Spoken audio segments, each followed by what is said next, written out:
काल की मूवी का सीन है जिसमें एक इंडियन हीरो अंग्रेज माफिया से फाइटिंग कर रहा है। अस्सलाम वालेकुम दोस्तों, one of the best scene है जिसमें दिखाया गया है ये दुश्मन से जंग करते हुए भी एक इंडियन हीरो फाइटिंग के रूल्स को फॉलो कर रहा है। दिखाया गया है कि इसमें जब अंग्रेज के कमांडर से ये हथियार गिर जाते हैं तो ये भी अपनी जो तलवारें हैं न्याम में रख करके बगैर हथियार उनके लड़ता है। तो यानी यहाँ पर बराबरी का मुकाबला होना चाहिए, तभी जाकर के ये विनर और लूजर को डिफाइन किया जा सकता है। ये जब हारता देखता है खुद को, अंग्रेज का जो कमांडर ये भागते हुए किसी नदी में कूद जाता है, लेकिन वहां जाकर भी इसे कत्ल कर दिया जाता है। ये कत्ल क्यों किया जाता है, इसके पीछे की जो स्टोरी है बड़ी ही दर्दनाक है। जब अंग्रेजों का दौर था तो वो इंडियन से जमीनों और खेतों का टैक्स लिया करते थे। अगर किसी इलाके के लोग टैक्स की रकम पे नहीं कर सकते थे तो उन पर जुल्म किया जाता था। अंग्रेजों की हुकूमत थी, वो जो मर्जी चाहे टैक्स ले। अगर आप ये सोच रहे हैं तो सुनो कि ये टैक्स इतना ज्यादा होता था कि बेबसी की हालत में गुस्से में आकर के लोग अपने घरों को जला देते थे।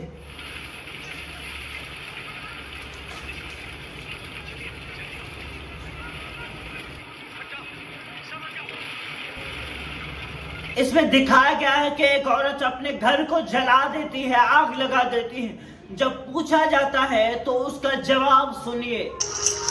कभी हम राजाओं की तरह रहते थे, अंग्रेज आए और इस भूमि को दरिद्र कर दिया। उसमें 2 साल हो गए हमें सूखे की मार सहते।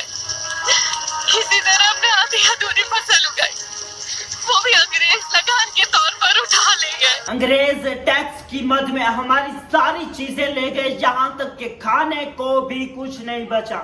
एक भूख की शिद्दत की हालत में एक बच्चा वो रेडियो पर लदे हुए अनाज जो अंग्रेज लेकर जा रहे हैं उनके पीछे भागते हुए जाता है और वहां से एक मुट्ठी भर अनाज ले आकर के वापस आता है। जब उसे मना किया जाता है तो वो कहता है ये सारे अनाज हमारे हैं।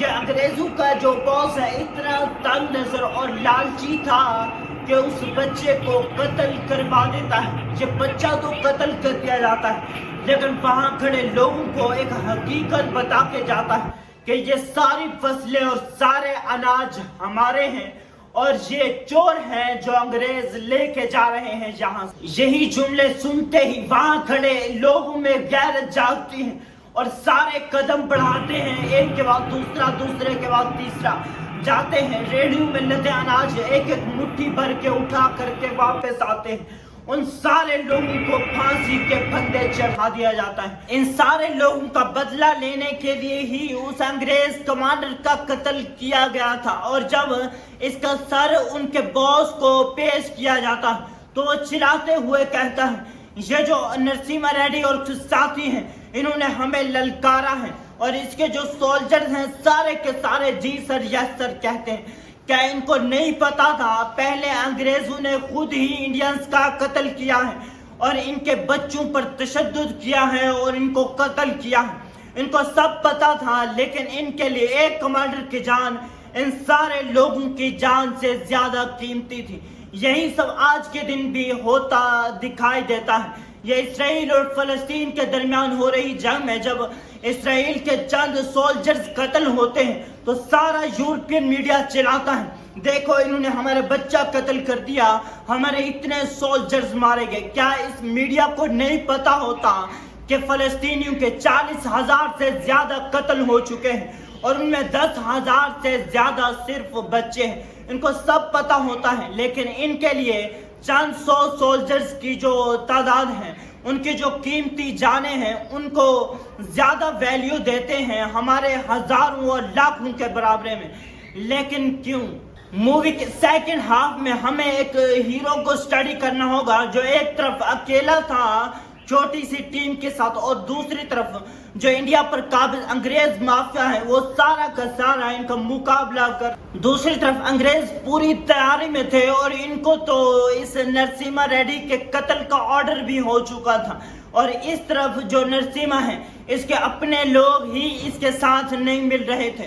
कोई कहता था पहले भी कई लोग आए तुम्हारे जैसे, अंग्रेजों ने उनको मिट्टी में मिला दिया। कोई कहता है कि तुम अकेले नहीं लड़ सकते, कोई कहता है जंग मसले का हल नहीं होता।